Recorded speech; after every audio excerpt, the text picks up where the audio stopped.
This is the instruction for the games of Caves and Claws. Caves and Claws is a game for 2 players. It's a cooperative game, so both players will be on the same team. So let's say the players have picked these 2 pieces. Okay, the objective of this game is for the players to go into the map, which will be formed up, retrieve the 8 treasures, which will be hidden inside the map later, and then come back out of the map, so get off the map. If they do that, they win. If they do not manage that, then they lose. Game components. You're going to need this mat here, and you're gonna put the words on 1, 2, and 3 space. Then from the bag, which contains everything inside the game, you're gonna put these 4 pieces like this. So 2 pyramids over here, this cave with the 2 black sides up here, and this cave with the 2 black sides down here. You're going to separate the tiles into monsters, treasures, and weapons. Then what you're going to do is you're going to take all the weapon pieces, treasure pieces, mix them up with the monster pieces, and distribute them equally onto the 4 locations. So in this case, you'll have a total of 20 pieces, so that'll be 5 per location. So put 5 tiles over here, face down. You don't know which ones, you don't know if it's treasure or monsters. And then put another 5 over here and another 5 over here. Shuffle up the rest of these tiles that will be used to make the map in a second and put them to the side, near to you. Then the kids, at the beginning of the game, they're going to get, well, the players, sorry. It might be the teacher playing as well.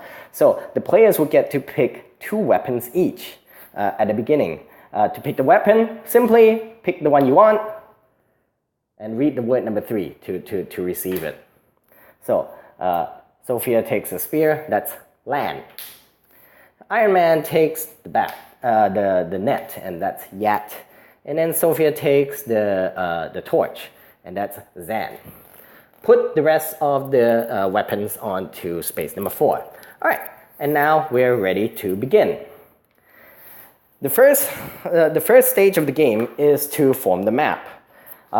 They will simply do this by reading. So the teacher will pick one of the player to read the word number 1 from number 1. So pap, and then the teacher will hand that player a tile. That player looks at the tile and decide where it should be connected. It must be connected to one of the tiles already on the map, so they can't just put it, like floating somewhere there. It has to connect. So let's say they put it over here. And then the next player reads number 1, takes this, and connects it on the map.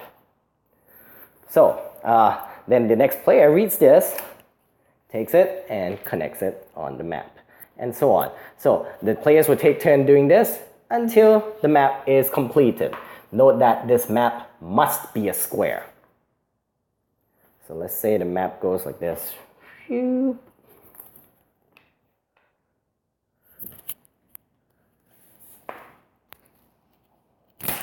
Oh no. Okay, sorry about that. But anyways, in this case, okay, the map is completed. Now, as you can see here, not all locations or paths are accessible. For example, this path can come over here and it stops right there because there's no continuing path. Obviously, this exit is also blocked, but this exit's okay, this exit's okay, and this exit is okay. All right?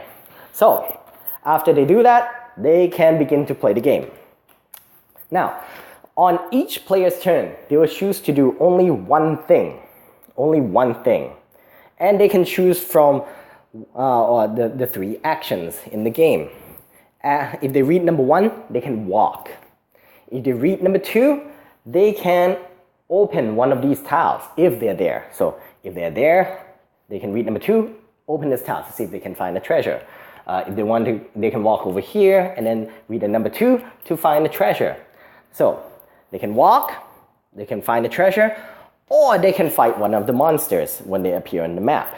Because the monsters in this game, they don't attack, they just block the path. And the players cannot move through that path until the monster is removed. Alright, let's try it out. So, remember, 1 action per turn.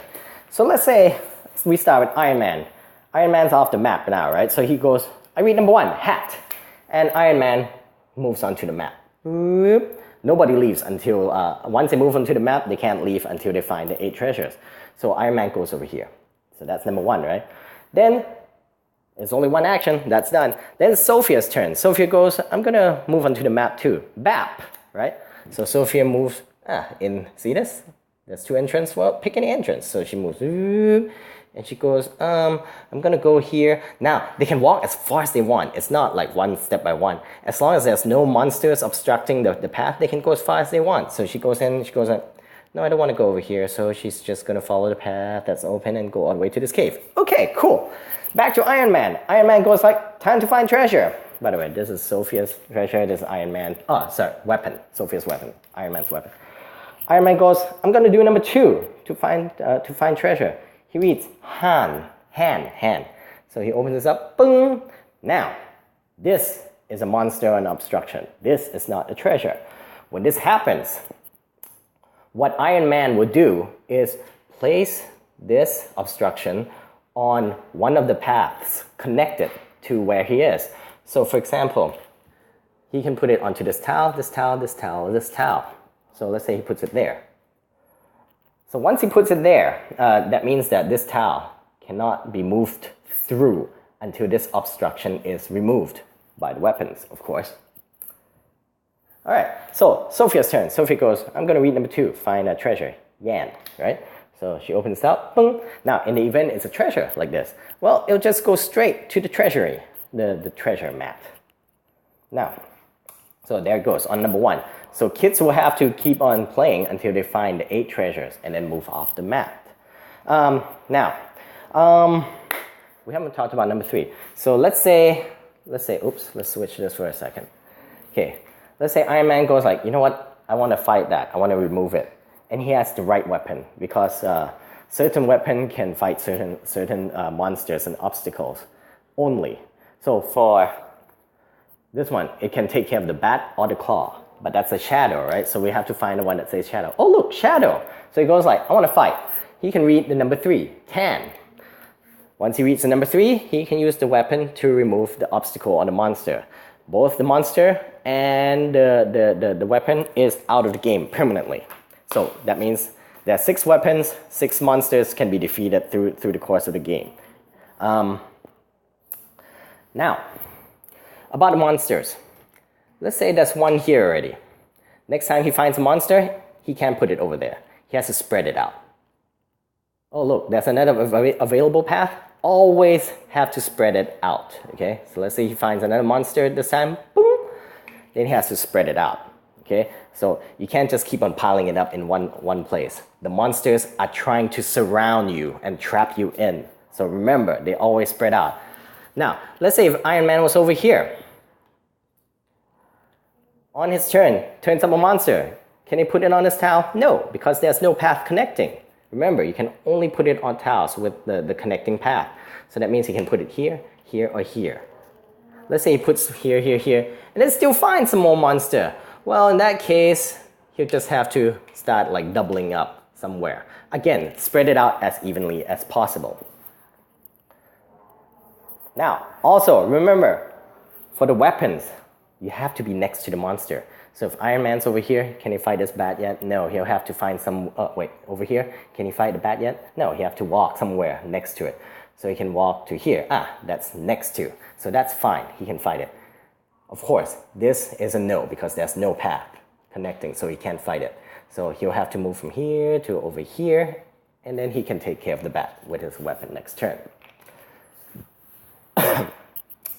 Now, as I've mentioned before, there's 2 weapons on the number 4 spot. Those are accessible after they get the players help each other get 4 treasures all together. So once they get the 4th treasure, these become unlocked. Ta-da! So they just sit here first. And on the player's turn, they can take one of the weapons as their action.